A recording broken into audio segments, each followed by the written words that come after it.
So I'm going to go ahead. Welcome and happy holidays. It's good to have. We just wanted to do a quick state of the grid meeting because there's been a lot going on for the last couple of months.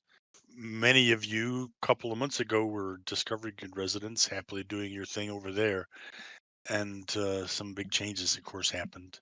We're really happy to welcome you here. Um, Balpine and I have worked together for a long time, and I know some people went to other grids, and that was certainly their prerogative. But we talked when he decided he wanted to switch directions and look at a new platform and a new coding direction, and um, said that we wanted to try and make it as easy as possible for the residents to settle into a new place. I went through WinWorlds like many of you did, and the pain of that process, and we just did not want to repeat that again. So we both worked hard to try and set things up so that things came over pretty easy. And I hope that was your experience, and you're happy in your new grid home. We're going to try and do everything we can to make it as comfortable as possible. There are definitely some differences, but let me talk about where things are at with the transfer first. At this point, Discovery Grid is shut down. It is. I believe he's planning on bringing at least one region back online for the long term when he gets all the data copied and moved to where he needs to. But Balpin will have to speak to that. I'm not sure about his plans, but irregardless, we've got we've turned up a lot of regions. There's about 30 new regions on the grid. Not all of those are resident regions. Some of them are waterways. Um, we've had our first pirate battle. Kelly and I had the ship sunk out from underneath us. We went up to to see what it was about and had a great time. It was good to see that, and just a lot of cool stuff. There's a lot of new clubs and things to do. There's new events that are showing up, and we're really grateful for that. USD was actually a lot of Europeans um, before the new residents joined. There's a lot of U.S. folks in Discovery Grid, so it actually kind of makes for a nice combination. And I can honestly say that our online numbers are much better than they were. They were good before for a time during the day when Europeans were on, but we have better coverage across the board now. So you can log on now, and pretty much somebody else is going to be on the grid with you, which is a good thing. Um, the landmass part of the equation, the 30 regions, I've never really accounted for landmass the way hypergrid business likes people to. I just count regions. I'm going to change that because, to be perfectly honest, if we were reporting both region count and total landmass, we would probably be in the top five of grids in terms of size right now, which I think is a nice statistic, a nice thing to know. There are definitely some others that are very big, but we're holding our own and we're doing good, and I think that's great to see. There'll be updates along those lines in the near future. I'm going to talk about the website towards the end of this talk. That's one of the things that when Balpi and I were kind of collaborating on some of this, his focus was always more on the website, and my focus has been almost entirely on the grid software and on NGC. And I'm happy to say that some of that paid benefits because when we moved, that was the reason we were able to move so much of the content over and get ownership assigned to where it should be. Because I was able to put those kinds of code changes in, but our website is not as well developed as what Ballpeen had, and I'm working on fixing that now. I got a little bit of help too, so that's going to be something that's coming. Okay. I mentioned the region count and the landmass. The transfer station hopefully was a way for people to get last minute content and inventory over. I haven't had any negative reviews. I think the transfer went pretty good based on what I saw on the console and on what was uploaded. We added about 350,000 assets to the asset database in that transfer. It's grown quite. The assets themselves have grown quite a bit. So that's a good. I mean, that's a good thing. That says people are bringing their inventory and they got their inventory over. That part I think was real positive.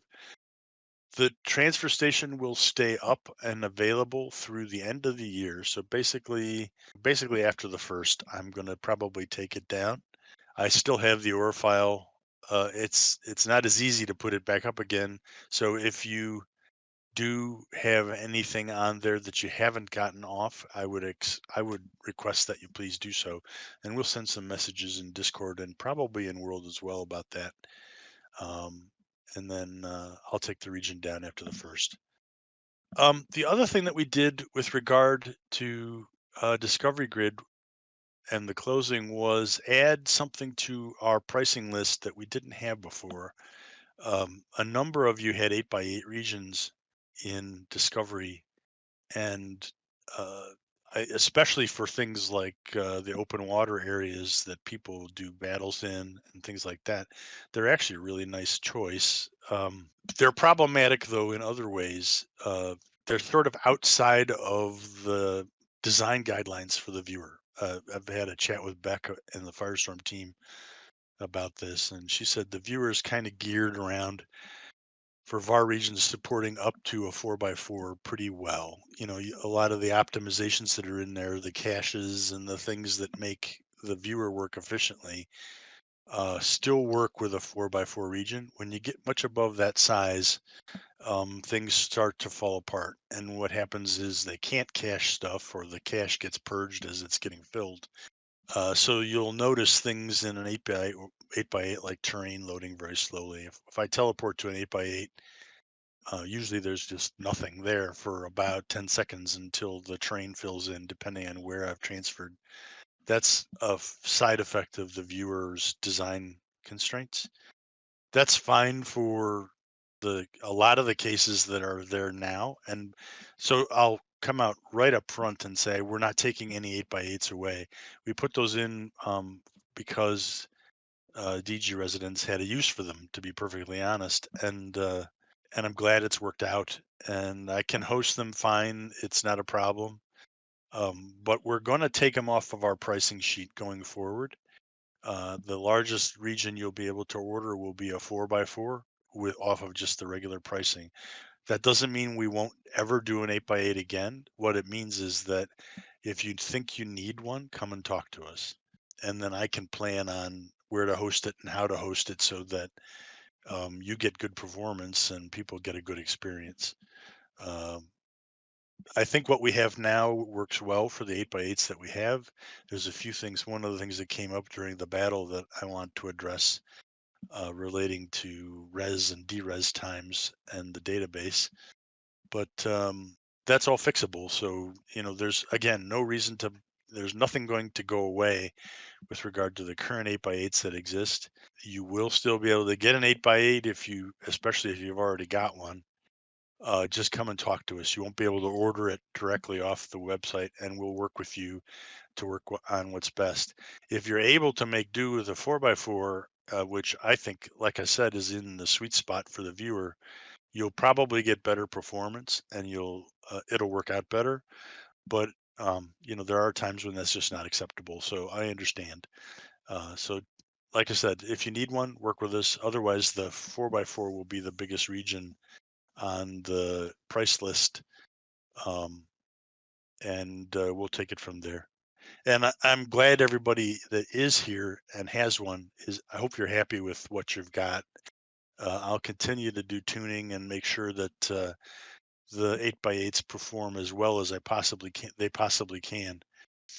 Okay, I think that's all of the kind of incoming stuff. There's a couple of open bugs right now that I'm working on that I wanted to talk to. One of them that's been hit is land sales. There's an issue with this is related to some work I was doing on the website that broke the helper that it's called to do land transfers. I'm in the process of getting that fixed. I've identified the issue. Definitely can fix it for Skybucks. I'm pretty sure I can fix it for Globits, and I'm going to say something about Globits in just a second. But that's an open bug that I'm aware of. I have a workaround if there's a need to do a land transfer before that time, before the bug itself is fixed, and you can do it by just entering something in the um, website or in the it's just a normal transaction. Anyway, that's going to get fixed. The website itself is going to get an update, and I'm aware. I know there's people been looking for their transaction history. There is a simple rudimentary version of that that works now. I'm not going to tell you where it is because I, I really want to get the updated version up and fixed. It supports sorting and filtering and all kinds of stuff. But that's going to be up and running before the end of the year. Uh, I had hoped to have a grid update around the same time, but unfortunately, I have not been able to focus on some of the grid software as much. But there's no there other than the bug I mentioned with land sales, which is actually the helper and not the grid software. There have been no major issues that have had to be addressed. Yeah, end of year. So Lola is correct. End of year is 10 days. I'm basically saying within the next week I'll have the website up, uh, the basic website up with the ability to get transaction history for Skybucks.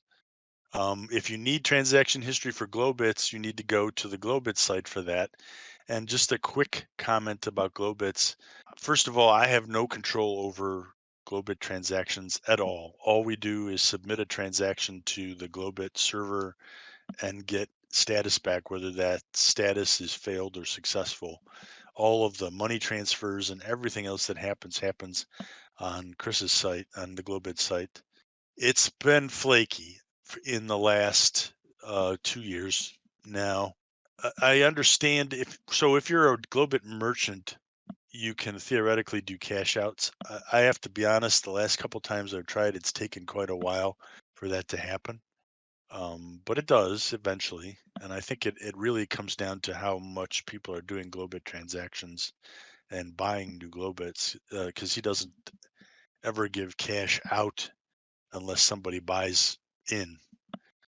I would like to say that I would consider Globits as buyer beware. Yes, it offers the ability to get some money out. If that works for you and you're comfortable, I wouldn't leave too much money in there as a balance. But if it's working, then it's working. So that part's good. We have Skybucks as an alternative, but as you know, that doesn't support cash outs. You can't pay for services with it. Essentially, you're paying us back. Where you're using the Skybucks as currency for services like tier and things like that. Um, there's a ticket for that service if you want to use it, and a number of people have, and that's fine. I'm really glad that we can offer that as an option. That gives us a currency that at least allows people to shop and look for things on the grid and also pay their tiers. So if you're a content creator and you want to basically cover your expenses here with Skybucks, you can do that.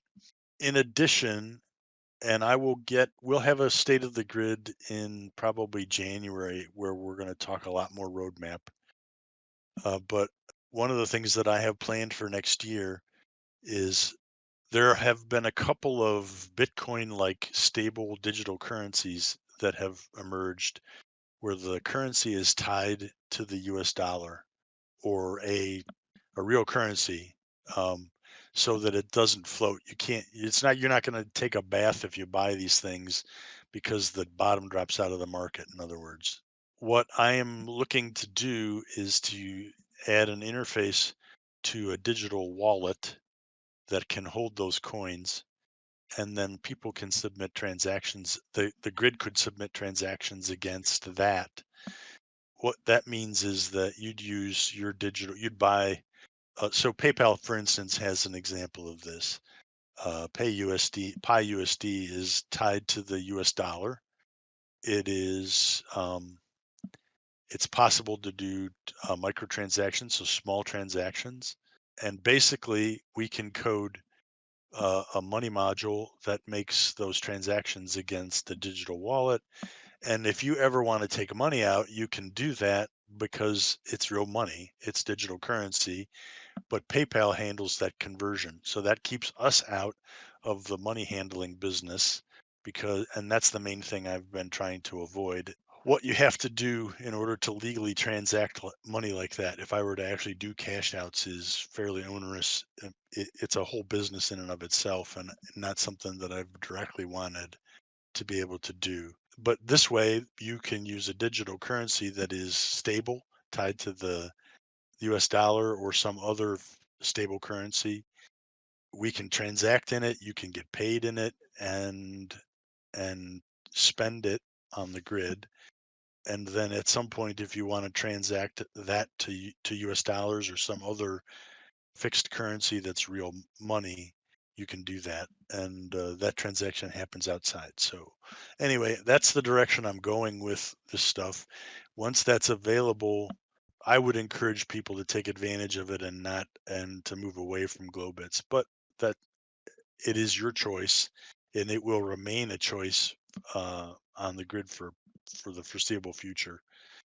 I just want to give people a better option with regard to currency. The main thing being to try and encourage an economy and people making and selling digital goods. So, but more about that in the next state of the grid. Like I said, we'll have a meeting and I'll talk about a roadmap. I got a couple of things coming that I'm excited about and that are actually being worked on now. So I just got to get that part finished and we got to get the website out. So I talked about the website updates, the transfer station. I think that's everything that I wanted to discuss. Although there is one more topic left.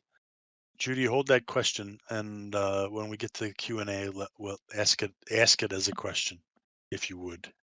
I one more topic that we'd like to talk about. There's some training opportunities and things that are coming up, some classes. I'm going to hand this off to Callie to talk about, assuming she's able and ready to speak to it. I know I'm going to do something on PBR, and I'm looking forward to that. Hopefully, helps people take advantage of that new feature. But Callie, if you're there and able, take it away. Hi, I am. One thing I want to draw everybody's attention to is, well, actually, a few things. In Discord, there are there are two channels that are called USG events. One is USG events, and it has what looks like a streamer popper in front of it. That is a resident postable channel. If you have an event coming up, as long as you have the merchant or entertainer role, you can post in that channel. And it is solely for events to be posted on the grid. The second channel that says USG events has USG in little bubbles. So it says USG events and notifications. That is a Discord only channel. And that channel will give you every day the next 7 days worth of events coming up.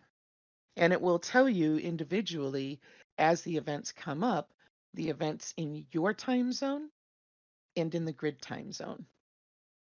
So I know that these things can be confusing, but aside from those two channels, I also want to remind you that on the actual website, utopiaskye.com, at the very top of the website, you don't even have to scroll. All you do is click on USG calendars. It's the third text link on the top of the page. It's on every page. And when you get to that page, if you scroll down on this, you will have to scroll, you'll see both our official events calendar and the user class schedules. So our events calendar has started picking up. Thank you very much to all those folks that have added events and things. Until Mike gets the website done, that needs to be done through me. So if you have an event coming, you can post that information. There's a link in the coffee house that I will supply here in just a second. You can post that information in a DM to me, and I will get it added to the calendar. So that's temporary, okay? But when I say it's going to be added to the calendar, it's going to pop up in those two Discord channels I'll post it in one, or I'm sorry, you'll post your ad in one, Discord will post one in the other, but it'll also be on the calendars on the website. So you want to make sure that you take advantage of those particular options because they are the ways that you can let people know what's coming up. And we want to keep people informed because you can't tell when people are logged in or not. And once we get offline messages, that'll help. But in the meantime, we have several resources available. Having said all that, I again want to bring your attention to the calendars because coming in January, we have quite a few classes, and I want to highlight the very first one is a three-part Discord training starting in January. The first one starts on the 6th at 10 a.m. grid time, and this is kind of a roundtable Discord basics. Tell me what it is you want to know. And, if it's just, oh, there's so many channels, then we'll break down the channels. If it's just, I don't know where to go for this, in Discord itself, then we'll talk about Discord's setup as much as possible. If it's, I don't know how to voice, we'll go through that kind of thing. That's what that first session is for. The other two will be expanded on based on the things that folks that show up to the first one tell me they want to know. So you really want to take advantage of that. I hear all the time that we have so many channels and da da da da da da. It really gets old to hear that. I can minimize those channels. I can take some of those away, but I have to know what it is that you want to see. So we have to work in partnership with that. That's why it's a three-part training. The second training will go over more of what was talked about on the first one, and the third training will go through an advanced one. Now, you'll see that on the calendar, and any future sessions you'll see on the calendar. But you'll also see that we've got Blender classes every Wednesday done by Modi. Now, these are going to be done in World. Then we're going to have Blender classes with Gray Delwood. These will be done in Discord. We have PBR classes with Mike. Those will be done either in World or in Discord, and that will be it. You'll be advised of that at the time. We've also got a scripting basics class courtesy of Wolf.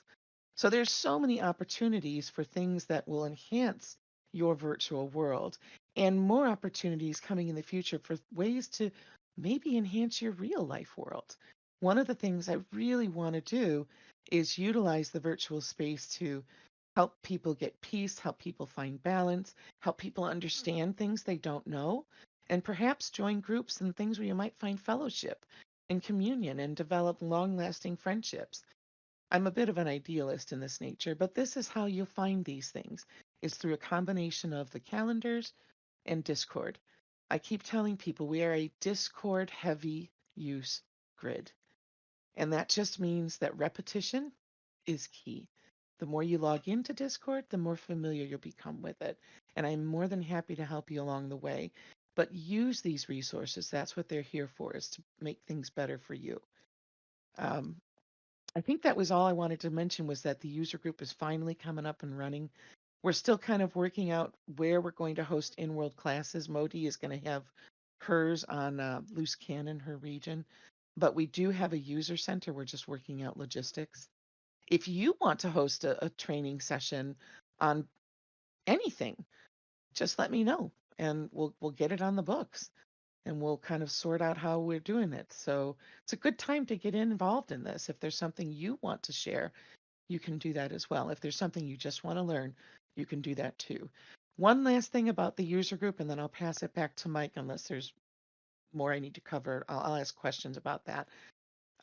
If you do not see the user channels in Discord, and when you're done with the stage group, you'll see them under the Utopia Skye grid section.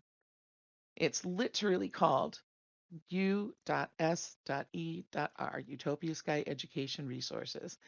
That's the category. If you don't see that and you have any interest in the learning, either providing it or receiving it, you need to get the permission set for it. And all you need to do is just message me and let me know, or just shout in coffee house, hey, I don't have this, or I know that this is here, but I don't see it.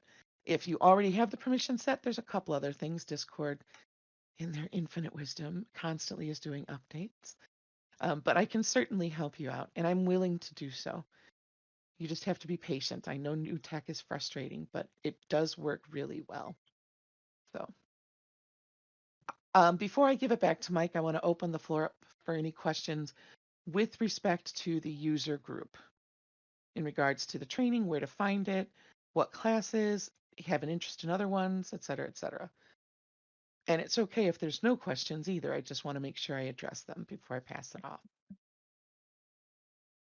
Well, goddamn, I've become much better at explaining things. Not a single question. Are you all awake? Knock, knock. Hello? Do I hear snoring? Oh, that's Spur. Sorry. Okay. Back to you, Mike. So speaking of events, the other thing too, real quickly, right after this session, there is a Winterfest skating event, and I'm gonna be DJing. Um, if you can come out and join us, it's gonna be a lot of fun. So anyway, um, I have one question queued up. Judy had asked about physics, and if anybody else has a question, please answer. Please raise your hand, and I'll get to you. But Judy had asked about physics, which I am going to assume implies phys X. If that's not correct, Judy, please correct me. But yes, okay. So yes, there are plans to eventually migrate to NVIDIA PhysX. There's a couple of things to note with regard to that. The version that was used in Halcyon for PhysX was 2.5, and currently PhysX 5 is what's available. Um, 2.5 is not supported any longer. So while uh, I would definitely like to look at PhysX because, in my opinion, it's probably the best choice for a physics implementation for the kind of things that happen in a virtual world. Um, the we won't be able to implement to 2.5, so I can't use all of the existing code that's in Halcyon. That was actually one of the problems we hit with even Halcyon using physics when we had our Sky grid running. Is the version that was implemented there just wasn't supported anymore. But the good news is that PhysX 5 is actually easier to integrate than the original physics was for Trank. And so when we get to it, that's something that should be fairly straightforward to do. Now, the problem is, my problem is, I had kind of hoped that Ballpeen would pick up that work. And originally, that was the discussion we had.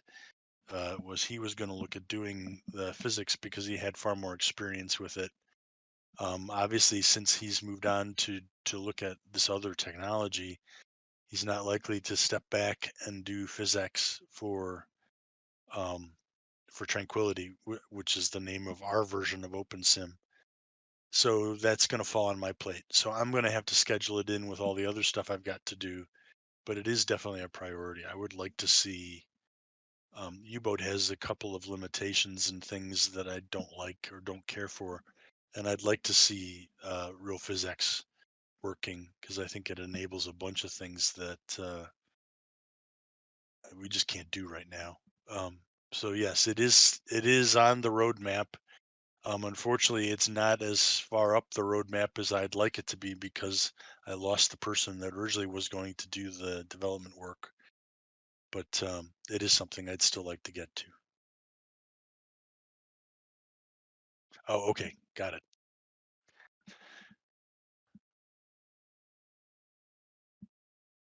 Yeah, so if anyone does want to do something in the user center, so the PBR classes that I'm going to do in January, we set them up for two different times. There's two classes.